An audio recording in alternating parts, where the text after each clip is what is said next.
Cela commence par la phase de maturité. Maturité, comment créer une entreprise qui n'échoue pas?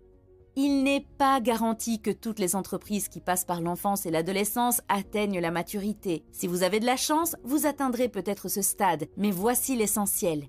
La maturité n'est pas le résultat final des 2 phases précédentes. Vous pouvez la sauter et commencer par une entreprise mature dès le premier jour. Oui, vous avez bien entendu, vous pouvez devenir une entreprise mature dès le premier jour. Des entreprises célèbres telles que McDonald's, Disney, IBM et Apple ne sont pas devenues des entreprises matures, elles ont commencé comme des entreprises matures. Une entreprise peut démarrer comme une entreprise mature si l'entrepreneur a une perspective entrepreneuriale.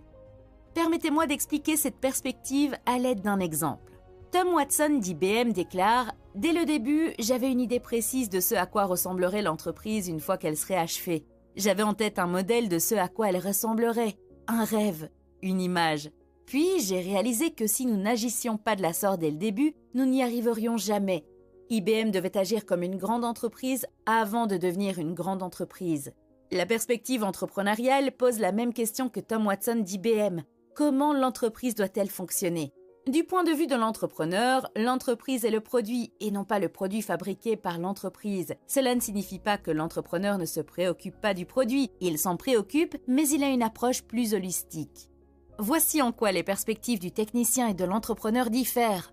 L'entrepreneur considère l'entreprise comme un système. Elle produit des résultats pour le client. Le technicien voit l'entreprise comme un endroit où il peut travailler pour lui faire gagner de l'argent.